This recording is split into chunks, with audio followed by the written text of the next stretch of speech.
अगले महीने सितंबर में भारत की अध्यक्षता में ब्रिक्स शिखर सम्मेलन का आयोजन किया जाने वाला है, जो कि जाहिर तौर पर भारत के लिए एक बड़ी उपलब्धि होने वाली है। लेकिन इस उपलब्धि के बीच में भारत के लिए बहुत सारी चुनौतियां भी मौजूद हैं, क्योंकि वर्तमान समय में अंतर्राष्ट्रीय स्तर पर बहुत सारी अस्थिरताएं आपको देखने को मिलेंगी और इन तमाम अस्थिरताओं के बीच में बैलेंस बनाना भारत सरकार के लिए, भारत के विदेश मंत्रालय के लिए एक बड़ा चैलेंज रहने वाला है। तमाम पक्षों को एक साथ एक मंच पर लेकर के आना भारत सरकार के लिए एक बड़ी चुनौती रहेगी। तो आखिर इस पूरे कार्यक्रम में क्या होने वाला है, कौन कौन से विषयों पर डिस्कशन होगा, उन्हीं तमाम बिंदुओं को यहाँ पर हम डिटेल से समझने वाले हैं। तो चलिए, मेरा नाम है अक्षय और आपका स्वागत है इस पूरी वीडियो में हमारे चैनल पर। तो चलिए करते हैं वीडियो की शुरुआत और देखते हैं कि इस पूरे टॉपिक में हमारे लिए क्या कुछ इंपॉर्टेंट पॉइंट जो है वो निकल करके आते हैं। सबसे पहले हम सम्मेलन की बात करते हैं कि जो सम्मेलन भारत की अध्यक्षता में आयोजित होने वाला है, उस सम्मेलन के बारे में हमको क्या क्या पता होना चाहिए। सम्मेलन का आयोजन जो है वो 12 से 13 सितंबर के बीच में किया जाएगा। 12 से 13 सितंबर के बीच में 2026 में को नई दिल्ली में इस पूरे कार्यक्रम का आयोजन होगा।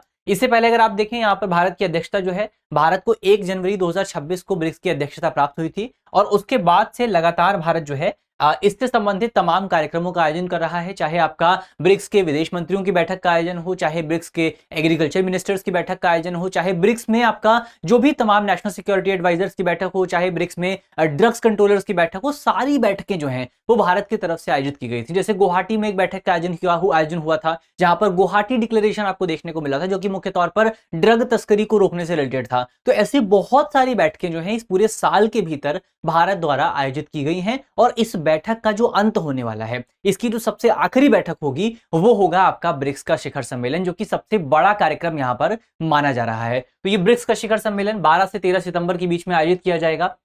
अब ये सवाल उठता है कि क्या ये पहली बार है जब भारत को ब्रिक्स की अध्यक्षता प्राप्त हुई है? तो जी हाँ, ये पहली बार नहीं है जब भारत को ब्रिक्स की अध्यक्षता प्राप्त हुई है। इससे पहले अगर आप देखें, इससे पहले 2012 में सबसे पहले भारत ब्रिक्स का अध्यक्ष बना था, पहली बार भारत को चेयर प्राप्त हुई थी। फिर 2016 में भारत को चेयर प्राप्त हुई थी और फिर 2021 में भारत को चेयर प्राप्त हुई थी और ये चौथी बार 2026 में भारत को चेयर प्राप्त हुई है। इसके बाद कौन ब्रिक्स का अध्यक्ष बनेगा? इसके बाद ब्रिक्स की अध्यक्षता जो है वो चाइना के पास जाएगी। तो इस साल जो आपका सितंबर के महीने में इस कार्यक्रम का आयोजन होगा, इसी कार्यक्रम के दौरान भारत जो है वो अपनी अध्यक्षता को चाइना को ट्रांसफर करेगा। तो ये एक इंपॉर्टेंट पॉइंट इस पूरे कार्यक्रम के बारे में आपको याद रखना है। अब बढ़ते हैं आगे। यहाँ पर आपका और इंपॉर्टेंट पॉइंट अगर आप देखें, सबसे पहले ब्रिक्स के सदस्य देशों की यहाँ पर अगर आप बात करें, ब्रिक्स की जो शुरुआत हुई थी वो आपको 2006 में देखने को मिली थी। 2006 में 5 देशों ने मिलकर के ब्रिक्स की शुरुआत की थी। कौन कौन से 5 देश थे, इनके नाम यहाँ पर आपको याद रखने की कोई भी दिक्कत नहीं है। आसानी से अगर आप ब्रिक्स याद कर पा रहे हैं तो आप इन 5 देशों के नाम याद कर पाएंगे। क्या नाम है? ब्रिक्स यहाँ पर आपको याद रखना है। क्या है? ब्रिक्स यहाँ पर आपको याद रखना है। इसमें कौन कौन है? इसमें आपका ब्राजील है, इसमें आपका रशिया है, इंडिया है, चाइना है और साउथ अफ्रीका है। कौन कौन से देश हैं? ब्राजील है, रशिया है, इंडिया है, चाइना है और साउथ अफ्रीका है। तो अगर आप देखें सदस्य देशों की अगर आप बात करें, इसमें आपका ब्राजील है, 2006 में ब्राजील शामिल हुआ था, रशिया है, भारत है और चाइना है। ये जो आपके 4 देश हैं, ये 4 देश शुरुआत में 2006 में शामिल हुए थे। उसके बाद उस समय इसको ब्रिक नाम से जाना जाता था, उस समय इसको ब्रिक के नाम से जाना जाता था, लेकिन बाद में साउथ अफ्रीका जो है वो इसमें शामिल हुआ। तो 2010 में जाकर के साउथ अफ्रीका इसमें शामिल हुआ और इसको नाम दिया गया ब्रिक्स। उसके बाद और भी बहुत सारे देश शामिल हुए, जैसे आपका मिस्र जो है, इजिप्ट शामिल हुआ 2024 में, इथोपिया 2024 में, ईरान 2024 में, यूएई 2024 में, इंडोनेशिया 2025 में और सऊदी अरब जो है वो भी 2024 में शामिल हुआ था। अगर आप भारत सरकार की तरफ से ब्रिक्स की जो ऑफिशियल वेबसाइट देखेंगे, उसमें सऊदी अरब का नाम भी आपको देखने को मिल जाएगा। तो इसके अलावा आपको ब्रिक्स में कुछ पार्टनर कंट्रीज भी देखने को मिलेंगी। पार्टनर कंट्रीज बहुत सारी हैं, इनके नाम याद रखने की आपको जरूरत नहीं है। पार्टनर कंट्रीज में आपका बेलारूस है, बोलीविया है, क्यूबा है, कजाकिस्तान है, मलेशिया है, नाइजीरिया, थाईलैंड, युगांडा, उज्बेकिस्तान और वियतनाम। तो ये आपके पार्टनर कंट्रीज हैं, ये आपकी मेन कंट्रीज हैं जो कि ब्रिक्स में आपको देखने को मिलेंगी। तो ये कुछ कंट्रीज के नाम यहाँ पर आपको याद रखने हैं। अब हम बढ़ते हैं आगे, लेकिन आगे बढ़ने से पहले आपके लिए एक इंपॉर्टेंट सूचना है। सूचना ये है, अगर आप यूपीएससी की तैयारी कर रहे हैं तो हम आपके लिए एक बहुत ही शानदार कोर्स लेकर के आए हैं, जिसका नाम है ISGS फाउंडेशन कोर्स। ये एक फाउंडेशन कोर्स है जहां पर आपकी नींव को, आपके बेस को मजबूत किया जाएगा। इस पूरे कोर्स में हम आपके प्रीलिम्स और मेंस के जितने भी सब्जेक्ट हैं सबको बेसिक से लेकर के एडवांस लेवल तक कवर करेंगे। लगभग 400 प्लस स्ट्रक्चर क्लासेस आपको देखने को मिलेंगी, जिन क्लासेस को आप अपनी सहूलियत के मुताबिक अपने घर पर रह करके आराम से बैठ करके देख सकते हैं। तो सारी क्लासेस ऑनलाइन होने वाली हैं। इसमें आपको 400 प्लस स्ट्रक्चर क्लासेस मिलेंगी। सारे जो नोट्स हैं वो आपके घर तक, किताबें जो हैं वो आपके घर तक प्रिंटेड फॉर्म में पहुंचा दी जाएंगी और इसके साथ साथ इस पूरे कोर्स में आपको आंसर्स को इवैल्यूएट कराने की सुविधा, आपको AI पावर्ड लर्निंग और इसके साथ साथ 3 साल तक का करंट अफेयर का फ्री एक्सेस भी मिलने वाला है। तो एक बहुत अच्छा मौका जो है वो आपके पास मौजूद है, आप इस पूरे कोर्स को ज्वाइन कर सकते हैं। अगर आपको कोर्स को ज्वाइन करना है तो वीडियो के डिस्क्रिप्शन में आपको लिंक मिलेगा, वहां पर क्लिक करके आप कोर्स को ज्वाइन कर सकते हैं और साथ ही आप हमारे नंबर पे भी कॉल कर सकते हैं। नंबर आप नोट कर लीजिए 87501 इस नंबर पर आपको डिटेल से जानकारी मिल जाएगी। चलिए अब यहां से हम बढ़ते हैं आगे और बात करते हैं और थोड़ा सा इस टॉपिक के बारे में कि जो ये कार्यक्रम यहां पर भारत द्वारा आयोजित किया जाएगा उस कार्यक्रम के दौरान क्या कुछ इंपॉर्टेंट बिंदु जो हैं उन पर डिस्कशन किया जा सकता है। सबसे पहले ये जो कार्यक्रम होगा इस कार्यक्रम की थीम क्या रहने वाली है, तो 2026 के ब्रिक्स की समिट की थीम क्या रहेगी, बहुत इंपॉर्टेंट है क्योंकि ये समिट भारत में आयोजित हो रहा है, भारत की अध्यक्षता में आयोजित हो रहा है, तो समिट इंपॉर्टेंट हो जाता है, समिट का थीम इंपॉर्टेंट हो जाता है। समिट का थीम है building for resilience, innovation, cooperation and sustainability. क्या है? Building for resilience, innovation, cooperation and sustainability, RICS। क्या है? RICS, resilience, innovation, cooperation, security. Resilience, innovation, cooperation, security, building for resilience, innovation, cooperation, security, ये इस बार का theme रहने वाला है। यानी कि इस बार के थीम में क्या कुछ इंपॉर्टेंट पॉइंट आपको मिलेंगे। इस बार 2026 का जो थीम है इसमें समावेशी विकास पर ध्यान दिया जाएगा, यानी कि आपका इंक्लूसिव डेवलपमेंट पे ध्यान दिया जाएगा ताकि समाज का हर वर्ग जो है वो डेवलपमेंट के साथ को बेनिफिट हो सके। इसमें साझा जिम्मेदारी पे ध्यान दिया जाएगा, यानी कि ऐसा ना हो कि किसी एक देश के ऊपर जो दबाव है वो ज्यादा रहे, सभी देशों को मिलकर के आपस में जिम्मेदारी को साझा करना है। इसमें व्यवहारिक सहयोग पर, प्रैक्टिकल कोऑपरेशन पर और जन केंद्रित दृष्टिकोण का, पीपल सेंट्रिक अप्रोच जो है वो यहां पर अपनाई जाएगी। तो ये कुछ मूल सिद्धांत जो है वो यहां पर रहने वाले हैं और इन्हीं मूल सिद्धांतों का इस्तेमाल करते हुए जितनी भी वैश्विक चुनौतियां जो हैं भारत और भारत के जो सदस्य देश हैं, जो ब्रिक्स के मेंबर कंट्रीज हैं, उनके सामने मौजूद है, उन तमाम चुनौतियों से निपटने के लिए हम इसी सामूहिक शक्ति का प्रयोग यहां पर करने वाले हैं।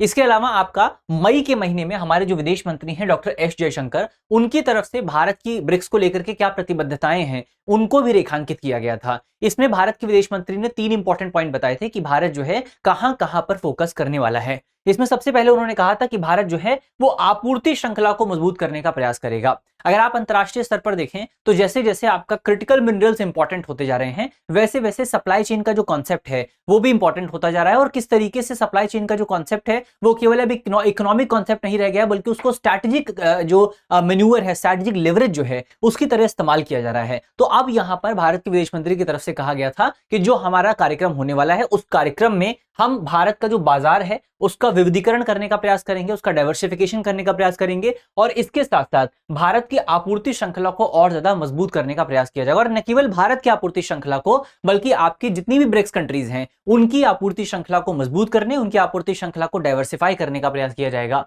इसके अलावा जो सेकंड इंपॉर्टेंट पॉइंट यहां पर होगा वो है जलवायु अनुकूल अवसंरचना, यानी कि क्लाइमेट रेजिलिएंट इंफ्रास्ट्रक्चर, क्योंकि जलवायु परिवर्तन लगातार बढ़ता जा रहा है और आपको पता है हमने बहुत सारी रिपोर्ट्स में भी ये देखा है कि जलवायु परिवर्तन का सबसे ज्यादा प्रभाव जो है वो आपको ग्लोबल साउथ पर देखने को मिलता है। तो ग्लोबल साउथ पर जो जलवायु परिवर्तन का प्रभाव पड़ रहा है उसके लिहाज से अपने आप को अनुकूल बनाने के लिए हमारे पास जलवायु अनुकूल अवसंरचना मौजूद होनी चाहिए, तो उस पर भी यहां पर जो है सरकार ध्यान देने वाली है। और तीसरा इंपॉर्टेंट पॉइंट होगा यहां पर कृषि और नवाचार भागीदारी। कृषि क्षेत्र में खासतौर पर आपका इनोवेशन किस तरीके से हम लेकर के आ सकते हैं, क्योंकि जो आपकी ब्रिक्स कंट्रीज हैं उसमें से अधिकांश कंट्रीज आपका डेवलपिंग कंट्रीज हैं और डेवलपिंग कंट्रीज में एग्रीकल्चर सेक्टर बहुत इंपॉर्टेंट होता है। तो ऐसे में एग्रीकल्चर सेक्टर में हम क्या इनोवेशन कर सकते हैं, आर्टिफिशियल इंटेलिजेंस जैसी जो कटिंग एज टेक्नोलॉजी है उसको हम आपका एग्रीकल्चर में कैसे इस्तेमाल कर सकते हैं, इन तमाम बिंदुओं पर भी आपको इस पूरे कार्यक्रम के दौरान डिस्कशन देखने को मिलेगा। तो ये हमने देखा कि कौन कौन से विषयों पर इस बार चर्चा आपको देखने को मिल सकती है।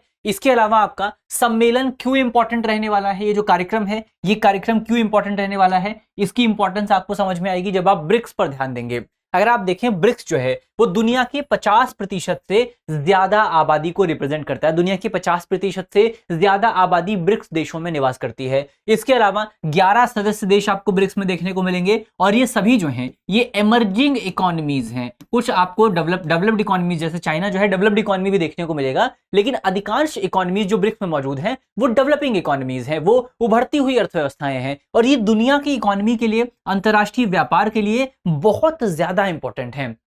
इसके अलावा ब्रिक्स देश जो हैं वो लगातार आपका ग्लोबल साउथ की आवाज के तौर पर उभर करके आते रहे हैं। खासतौर पर भारत जो है वो अंतर्राष्ट्रीय स्तर पर ग्लोबल साउथ की आवाज के तौर पर सामने आता रहा है। तो ऐसे में आपका ग्लोबल साउथ की आवाज को मजबूत करने के लिए भी ब्रिक्स का समिट बहुत ज्यादा इंपॉर्टेंट हो जाता है। यहां पर अगर आप देखें तो जैसे जैसे इस समूह का विस्तार होता जा रहा है, इसका राजनीतिक और आर्थिक प्रभाव जो है वो और ज्यादा बढ़ता हुआ आपको नजर आएगा। जैसे जैसे नए मेंबर इसमें शामिल हो रहे हैं, जैसे इसमें ईरान शामिल हुआ है, इसमें आपका सऊदी अरब शामिल हुआ है, इसमें और भी दूसरे देश शामिल हुए हैं। ये तमाम देशों के आने की वजह से ब्रिक्स कंट्री, ब्रिक्स ग्रुप का जो रणनीतिक महत्व है वो भी बहुत ज्यादा बढ़ चुका है। और विशेष रूप से ग्लोबल साउथ के कॉन्टेक्स्ट में, ग्लोबल साउथ की चिंताओं को एक स्वर देने के लिहाज से ब्रिक्स और ज्यादा इंपॉर्टेंट हो चुका है। तो ये यहां पर आपको याद रखना है। इसके अलावा अब भारत के सामने इस पूरे समिट के दौरान क्या क्या चैलेंजेस आ सकते हैं, क्या क्या चुनौतियां आ सकती हैं, उनको एक बार अगर हम यहां पर देखें कि भारत क्या क्या किन चैलेंजेस का सामना करेगा। सबसे पहले आपको पता है कि अंतर्राष्ट्रीय स्तर पर भू राजनीतिक तनाव आपको देखने को मिल रहा है। ईरान में आपका वॉर चल रहा है, अमेरिका और ईरान के बीच में, यूक्रेन और रशिया के बीच में वॉर जारी है। तो ऐसे में आपका ये जो तमाम अस्थिरताएं दुनिया भर में मौजूद हैं, इन अस्थिरताओं को संतुलित करना, इन अस्थिरताओं के प्रभाव को कम करना, ये भारत के लिए एक बहुत बड़ा चैलेंज जो है वो इस पूरे समिट के दौरान रहने वाला है। दूसरा सबसे बड़ा चैलेंज रहेगा अन्य समूहों के साथ संतुलन बनाना। आपको पता है ब्रिक्स कंट्रीज की अगर आप बात करें, ब्रिक्स कंट्रीज, भारत जो है ब्रिक्स का भी एक इंपॉर्टेंट मेंबर है, और भारत जो है वो आपका क्वाड ग्रुप का भी एक इंपॉर्टेंट मेंबर है, और G20 का भी इंपॉर्टेंट मेंबर है। अब यहां पर अगर आप देखेंगे, इसमें अगर आप G20 को हटा भी दें तो इसमें आपका ब्रिक्स और क्वाड जो है ये आपको कंपैरेटिवली अलग अलग ग्रुप नजर आएंगे, पूरी तरीके से अलग अलग ग्रुप नजर आएंगे। एक तरफ आपका जो क्वाड ग्रुप है इसमें कहीं ना कहीं आपको वेस्टर्न रिप्रेजेंटेशन देखने को मिलेगा या वेस्टर्न वर्चस्व आपको देखने को मिलेगा, और अगर आप ब्रिक्स कंट्रीज की बात करें तो इसमें आपको ईस्टर्न रिप्रेजेंटेशन देखने को मिलेगा। तो दोनों ग्रुप एक दूसरे के अपोजिट ग्रुप माने जाते हैं और एक दूसरे के हितों को चैलेंज करते हैं, लेकिन भारत दोनों ग्रुप का हिस्सा है। तो भारत के लिए सबसे बड़ा चैलेंज यही है कि भारत इन दोनों को बैलेंस कैसे करता है। ये एक बहुत बड़ा चैलेंज भारत के लिए आने वाला है। दूसरा चैलेंज आपका राष्ट्रीय मुद्राओं में व्यापार को लेकर के है। तो ब्रिक्स में इस तरीके के बहुत सारे विचार उठते रहे हैं कि ब्रिक्स कंट्रीज के बीच में आपस में हमको मिल करके अपनी एक कॉमन करेंसी का निर्माण करना चाहिए, हमको अपनी स्थानीय मुद्राओं में व्यापार करना चाहिए ताकि अमेरिकी डॉलर पर हमारी जो निर्भरता है उस निर्भरता को कम किया जा सके। तो ब्रिक्स कंट्रीज हमेशा से इस विचार का स्वागत करती रही हैं, क्योंकि अगर आप देखेंगे ईरान और रशिया पर पहले ही अमेरिका ने प्रतिबंध लगा रखे हैं। तो इन प्रतिबंधों की वजह से अक्सर जो आपकी ईरान और रशिया है व्यापार नहीं कर पाते हैं। तो वो तो चाहते हैं कि वो स्थानीय मुद्राओं में व्यापार कर सकें, लेकिन अगर ऐसा किया रहता है तो अमेरिका जो है वो बहुत नाराज हो सकता है और भारत के ऊपर इसकी वजह से और ज्यादा सैंक्शंस लग सकते हैं। तो इसको कैसे मैनेज किया जाएगा, ये भी भारत के लिए बड़ा चैलेंज होगा। और चौथा चैलेंज है आपका सदस्य देशों के बीच में मतभेद को लेकर के। आपको याद होगा इससे पहले आपका अप्रैल के महीने में जो ब्रिक्स कंट्रीज के डिप्टी विदेश मंत्री हैं उनका एक कार्यक्रम आयोजित किया गया था, जिस कार्यक्रम के दौरान ईरान के विदेश मंत्री और ईरान के डिप्टी विदेश मंत्री और यूएई के डिप्टी विदेश मंत्री के बीच में जो आपका अंतरराष्ट्रीय स्तर पर घटनाक्रम हो रहे हैं उसको लेकर के आपको एक नोकझोंक देखने को मिलती है, उसको लेकर के लड़ाई जैसी सिचुएशन जो है वो देखने को मिली थी। तो अब यहां पर जब जो दोनों देशों के सर्वोच्च प्रतिनिधि जो हैं वो इस पूरे कार्यक्रम में मौजूद होंगे, तब भी आपको ऐसी कोई घटना देखने को मिल सकती है। तो इनको हम कैसे मैनेज करेंगे, इसको कैसे बैलेंस किया जाएगा, वो भारत के लिए एक बहुत बड़ा चैलेंज रहने वाला है। तो हमने देखा कि भारत के सामने इस पूरे कार्यक्रम को आयोजित करने में क्या क्या चुनौतियां आने वाली हैं। अब यहां पर इस पूरे कार्यक्रम में अंत में अगर आप देखें कि संभावित परिणाम आपको क्या देखने को मिल सकते हैं, संभावित परिणामों में अगर आप देखें तो सबसे पहले वैश्विक गवर्नेंस यानी वैश्विक शासन, आर्थिक सहयोग, विकास और सुरक्षा पर साझा स्थिति दिखाने वाला एक संयुक्त डिक्लेरेशन जो है वो आपको देखने को मिल सकता है। यहां पर इस पूरे कार्यक्रम में ऊर्जा संबंधों को मजबूत करने, व्यापार और जलवायु कार्यवाहियों पर एक नई पहल की घोषणा की जा सकती है। एक नया मंच जो है वो यहां पर शुरू किया जा सकता है। ग्लोबल साउथ के लिए एक सशक्त मंच के रूप में ब्रिक्स की भूमिका और ज्यादा मजबूत हो सकती है। इसके साथ साथ भारत जो अध्यक्षता है उसको चीन को ट्रांसफर करेगा, चीन को हस्तांतरित करेगा। और अंत में यहां पर आपूर्ति श्रृंखला, स्वच्छ ऊर्जा और जलवायु अनुकूल अवसंरचनाओं पर सहयोग की दिशा में कुछ नए प्रयास किए जा सकते हैं, जैसा कि घोषणा जो है हमारे विदेश मंत्री की तरफ से की गई थी। तो ये कुछ इंपॉर्टेंट डेवलपमेंट जो है वो आपको ब्रिक्स समिट में देखने को मिल सकते हैं। तो अंत में हमने सारे इंपॉर्टेंट टॉपिक्स का निष्कर्ष यहां पर देख लिया है। अब आपके लिए करंट अफेयर का एक सवाल है, जिस सवाल का जवाब आपको कमेंट बॉक्स में देना है। सवाल में आपसे पूछा गया है कि ब्रिक्स के मंत्री स्तरीय और कार्य समूहों की बैठकों के दौरान अपनाया गया गुवाहाटी डिक्लेरेशन, गुवाहाटी घोषणा पत्र मुख्य रूप से किससे संबंधित है।